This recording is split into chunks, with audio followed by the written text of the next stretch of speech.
এয়া নিমপাত পাৰিছোঁ চাবোন বনাবৰ কাৰণে। বহুখিনিয়ে পাৰিলোঁ। হালধিৰো বনাম, হালধি খুন্দিলোঁ। এতিয়া এইখিনি পিচিলোঁ। পিচি ইয়াৰ যিটো ৰস ওলায় সেইটো আমি ব্যৱহাৰ কৰিম চাবোন বনোৱাত। তাৰপিছত হালধিখিনিও পিচি লৈছোঁ এক লগত।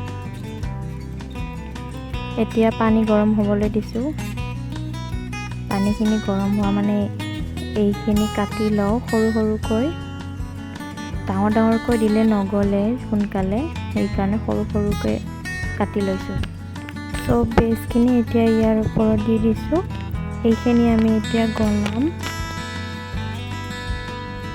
চব বেজখিনি ভালকৈ গলিছে। তাৰপিছত আমি ইয়াত দি দিম 2টা ভিটামিন ই কেপচুল।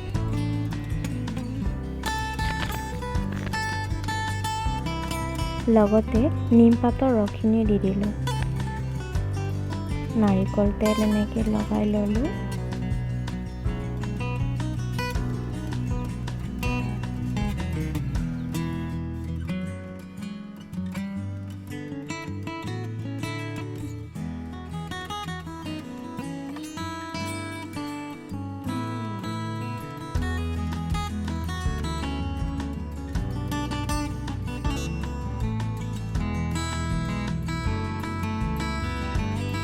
কিছু সময়ৰ কাৰণে আমি ফ্ৰিজত ৰাখি থলোঁ। কিছু সময়ৰ পাছত এয়া আমাৰ চাবোন ৰেডি।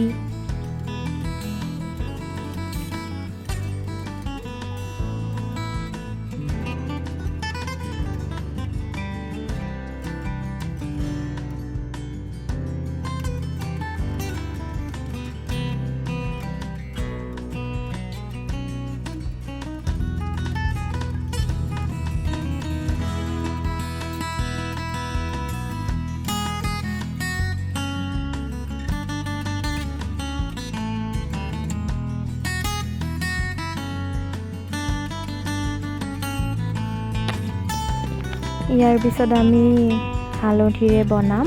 হালধিটো 2টা তেনেকৈ আগৰ নিচিনাকৈ 2টা কেপচুল দি দিছোঁ, ভিটামিন ই কেপচুল। লগতে নেমু টেঙাৰ ৰসো দিছোঁ।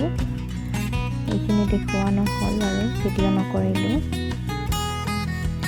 এইখিনি আকৌ আগৰ দৰেই ডাবল বইল কৰিব লাগিব। ইয়াত ভালকৈ মিক্স কৰি লৈছোঁ।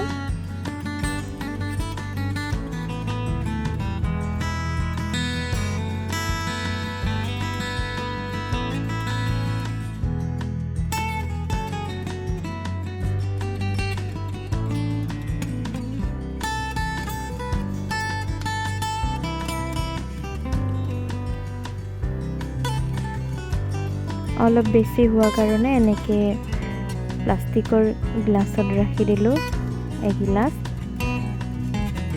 এতিয়া এইখিনি আকৌ ফ্ৰিজত থলোঁ।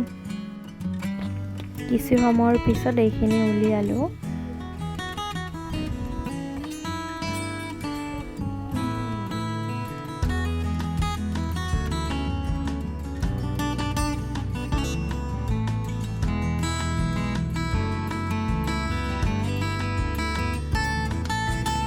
এয়া কেঁচা হালধি আৰু নিমপাতেৰে তৈয়াৰী চাবোন।